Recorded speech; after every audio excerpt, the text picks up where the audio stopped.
बिस्मिल्लाहिर्रहमानिर्रहीम। अस्सलामुअलैकुम रहमतुल्लाहि वबरकातुहू। लाखों करोड़ों दुरूद सलाम नबी करीम सल्लल्लाहु अलैहि वसल्लम पर और आपकी आल पर। आज बेटा हमने शेर मोहम्मद चौधरी साहब की किताब इंट्रोडक्शन टू स्टैटिस्टिकल थ्योरी में chapter number 2 presentation of data की एक्सरसाइज को सॉल्व करना है। इसमें जो पहला क्वेश्चन है वो ऑब्जेक्टिव का है और उसमें ए पार्ट जो है वो हम अपने पिछले वीडियो लेक्चर में कर चुके हैं। आज हमने बी पार्ट सॉल्व करना है जो मल्टीपल चॉइस क्वेश्चन पे बेस करता है। पहला क्वेश्चन है which of the following is not an example of condensed data. कि ये 4 ऑप्शन है, इनमें से कौन सा है जो कंडेंस्ड डाटे की एग्जाम्पल नहीं है। अब पहले हम समझेंगे कि ये कंडेंस्ड डाटा क्या होता है। जब हम किसी टॉपिक पर सर्च करते हैं तो उससे रिलेटेड हम इंफॉर्मेशन इकट्ठी करते हैं। वो इंफॉर्मेशन जो है बेटा रॉ फॉर्म के अंदर होती है और वो बहुत बड़ी होती है। हम उस रॉ फॉर्म की इंफॉर्मेशन से क्लासिफिकेशन करते हैं, टेबुलेशन करते हैं, ग्राफ बनाते हैं, डायग्राम्स बनाते हैं। ये सारी की सारी जो है कंडेंस्ड फॉर्म है। अब इनमें देखें हिस्टोग्राम भी आ रहा है, ये भी कंडेंस्ड फॉर्म है। पॉलीगॉन आ रहा है, ये भी कंडेंस्ड फॉर्म है। फ्रीक्वेंसी डिस्ट्रीब्यूशन आ रहा है, ये भी कंडेंस्ड फॉर्म है। डाटा अरे जो है ये कंडेंस्ड नहीं है। उसकी वजह ये कि जितना डाटा था हमने सिर्फ उस डाटे को तरतीब में लिखा है। मतलब कि हमने उसका असेंडिंग ऑर्डर में या डिसेंडिंग ऑर्डर के अंदर डिस्प्ले कर दिया। अब हमने उस डाटे को मिनिमाइज़ नहीं किया, यानी कोई क्लासेस नहीं बनाई, कोई टेबल नहीं बनाया, कोई डायग्राम नहीं बनाई, कोई ग्राफ नहीं बनाया। तो वो जैसे था वैसे ही पड़ा हुआ है। सिर्फ इतना फ़र्क आया कि वो असेंडिंग या डिसेंडिंग ऑर्डर में आ गया। तो इस वजह से ये जो डाटा अरे है ये इसका आंसर होगा कि ये कंडेंस्ड नहीं है।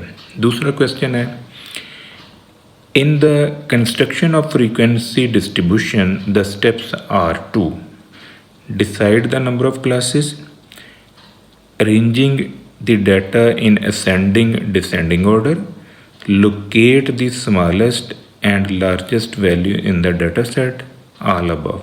तो यहाँ पर जो डी है ये इसका सुटेबल आंसर है। उसकी वजह ये है कि ये तीनों जो ऊपर वाले स्टेप हैं ये जब भी हम कोई फ्रीक्वेंसी डिस्ट्रीब्यूशन बनाते हैं तो हम इन तीनों स्टेप्स को इस्तेमाल करते हैं। इस वजह से डी जो है इसका सूटेबल आंसर जो है वो कहलाएगा। नेक्स्ट है हमारे पास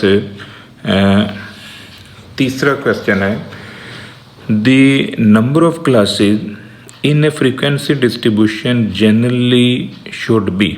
जो फ्रीक्वेंसी डिस्ट्रीब्यूशन हम बनाते हैं उसमें क्लासेस जो हैं वो कितनी हो सकती हैं या कितनी होनी चाहिए। तो हमारे पास नंबर ऑफ़ क्लासेस बनाने का एक फार्मूला है 1 + 3.322 into log of n।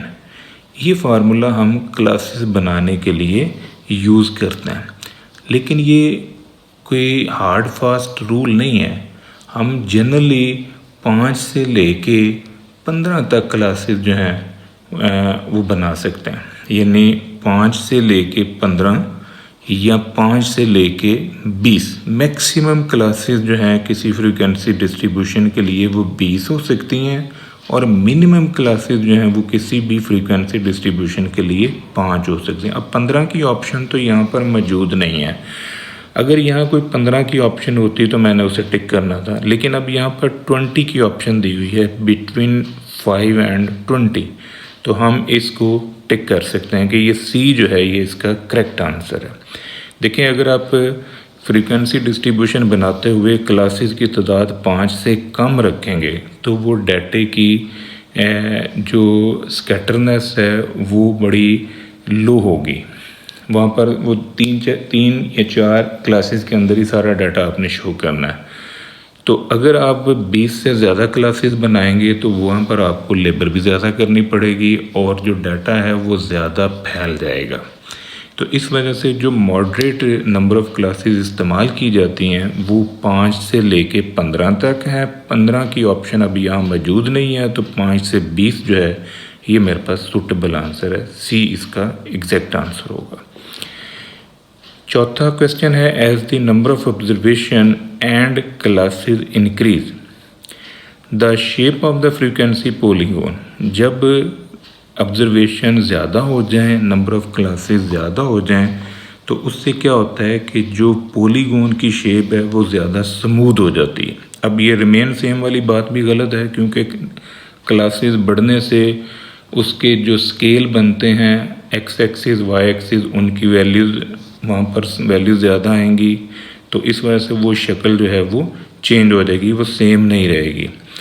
Becomes more एरेटिक्स, ये भी गलत है। नन ऑफ दिस, ये भी गलत है। ये है टेंड्स टू स्मूथ, तो ये बी पार्ट जो है ये इसका एग्जैक्ट आंसर होगा। A cumulative frequency distribution is graphically represented by, जो सी एफ है क्यूमुलेटिव फ्रीक्वेंसी, सी एफ का जो ग्राफ है वो हम ओजाइव कर्व से शो करते हैं, यानी उसके लिए ये फ्रीक्वेंसी कर्व इस्तेमाल नहीं होता, फ्रीक्वेंसी पॉलीगॉन इस्तेमाल नहीं होता, पाई चार्ट ये सर्कुलर डिवीजन है, तो यहाँ पर डी पार्ट जो है इसका सूटेबल आंसर है। इसको हम कहते हैं ओजाइव कर्व।